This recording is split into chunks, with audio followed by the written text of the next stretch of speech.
안녕하세요. 영신교회 이민규 목사입니다.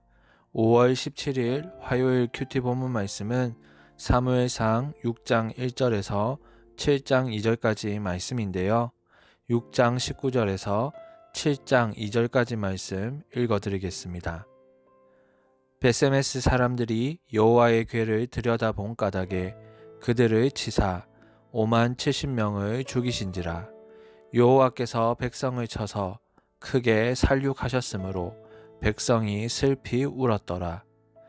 베세메스 사람들이 이르되 이 거룩하신 하나님 여호와 앞에 누가 능히 서리요 그를 우리에게서 누구에게로 올라가시게 할까 하고 전령들을 기럇 여아림 주민에게 보내어 이르되 블레셋 사람들이 여호와의 궤를 도로 가져왔으니 너희는 내려와서 그것을 너희에게로 옮겨가라. 기럇 여아림 사람들이 와서 여호와의 궤를 옮겨 산에 사는 아비나답의 집에 들여놓고 그의 아들 엘리아사를 거룩하게 구별하여 여호와의 궤를 지키게 하였더니 궤가 기럇 여아림에 들어간 날부터 20년 동안 오래 있은지라. 이스라엘 온 족속이 여호와를 사모하니라. 아멘. 함께 읽은 말씀으로 큐티 묵상 나누도록 하겠습니다. 오늘 말씀은 전쟁으로 인해 블레셋에게 빼앗겨버린 하나님의 언약궤가 다시 이스라엘로 돌아오는 사건을 기록합니다. 그 과정에서 블레셋 사람들과 베세메스 사람들의 행동을 상세하게 기록하는데요.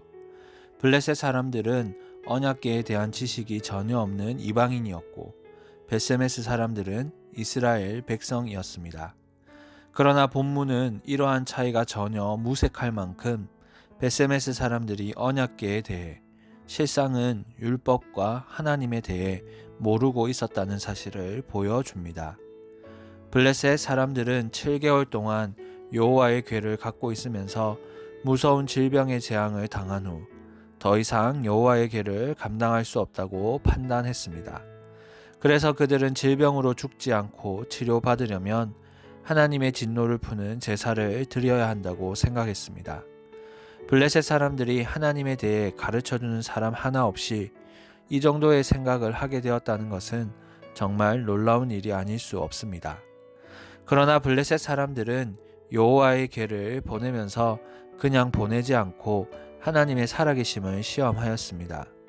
6장 7절을 보면 블레셋 사람들이 젖나는 암소 2마리를 끌어다가 궤를 실은 수레를 끌고 가게 하였습니다. 그리고 그 새끼들은 어미소와 따로 떼어 놓았죠.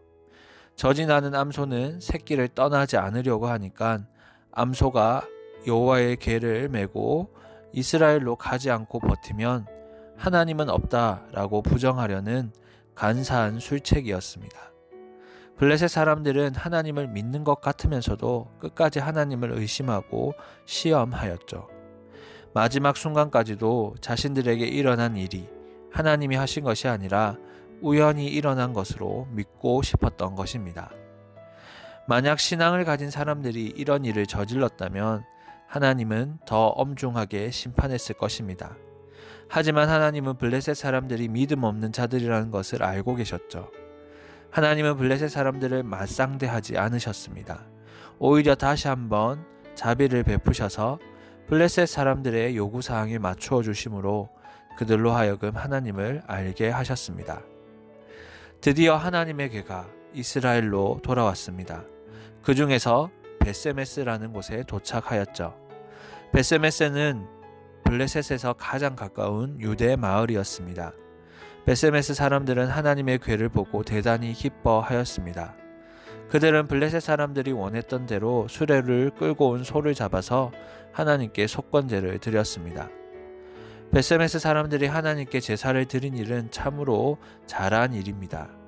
그런데 그들이 그만 하나님의 궤를 들여다보고 말았습니다.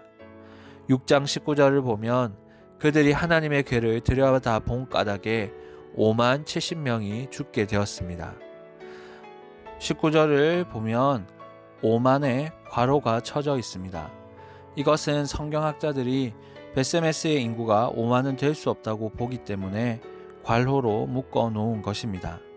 여하튼 하나님의 궤가 도착하자 수많은 베스메스 사람들이 죄스러운 호기심을 이기지 못하고 궤를 들여다 보았습니다. 그 결과 그들은 블레셋 사람들보다 더 무서운 심판을 받아 무려 5만 70명 혹은 70명이나 되는 사람이 즉사하였습니다. 이스라엘 백성들이 하나님의 궤를 들여다본다는 것은 정말 어처구니가 없는 일입니다. 이들은 여호와의 궤가 어떤 것인지 알고 있는 이스라엘 백성이었습니다. 그럼에도 불구하고 죄스러운 호기심을 이기지 못해 법궤를 들여다보았습니다. 이스라엘 백성들이 얼마나 하나님을 기만하고 그 중심에 믿음이 없었는지를 알 수 있는 부분입니다. 하나님은 이스라엘 백성에게는 더 높은 수준을 요구하셨습니다.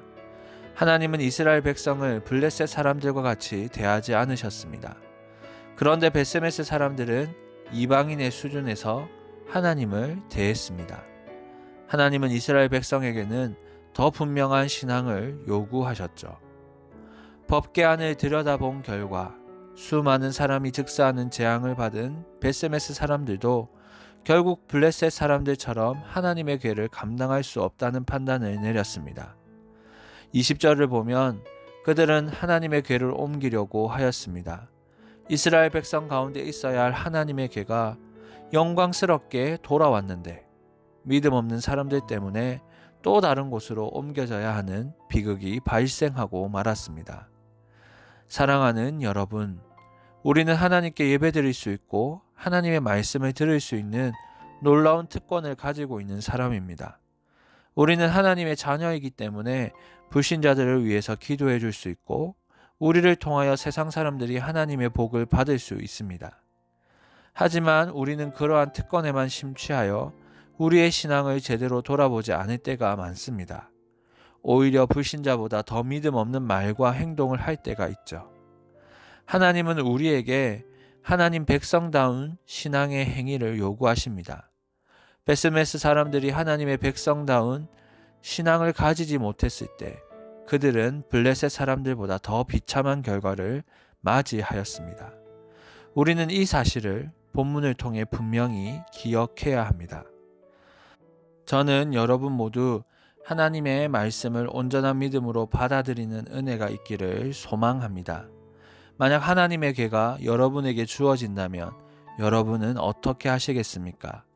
하나님의 말씀이 여러분에게 임할 때 여러분은 어떻게 하시겠습니까?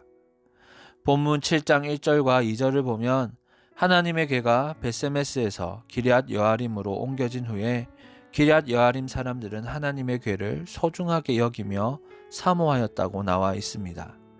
하나님의 궤를 사모하고 거룩하게 여긴 기럇 여아림 사람들은 하나님이 주시는 엄청난 복과 은혜를 20년 동안 받았음은 자명한 일입니다. 성도 여러분, 믿음으로 하나님의 말씀을 사모하고 하나님을 사랑하시기 바랍니다. 하나님은 너무나도 두려우신 분임을 우리는 기억해야 하지만 하나님을 그분의 말씀대로 섬기면 재앙이 아니라 오히려 넘치는 복을 받게 됩니다. 여러분의 신앙생활 가운데 하나님을 온전히 예배하시고 하나님과 그분의 말씀을 겸손한 마음으로 받아들이시는 믿음이 있기를 주님의 이름으로 축원합니다. 이 시간 묵상하신 말씀을 가지고 함께 기도하길 원합니다. 하나님, 하나님의 백성에 걸맞은 삶을 살아가게 하옵소서. 하나님을 알아가되 바르게 알아가고 바르게 행동할 수 있도록 인도하여 주시옵소서. 내게 주어진 하나님의 백성이라는 이 놀라운 사실 앞에 교만하지 않게 하시고 오히려 겸손하며 믿음으로 순종하는 우리가 되게 하여 주시옵소서. 말씀을 기억하시면서 기도하시고요. 개인적인 기도 제목으로 하나님께 나아가겠습니다. 기도하시겠습니다.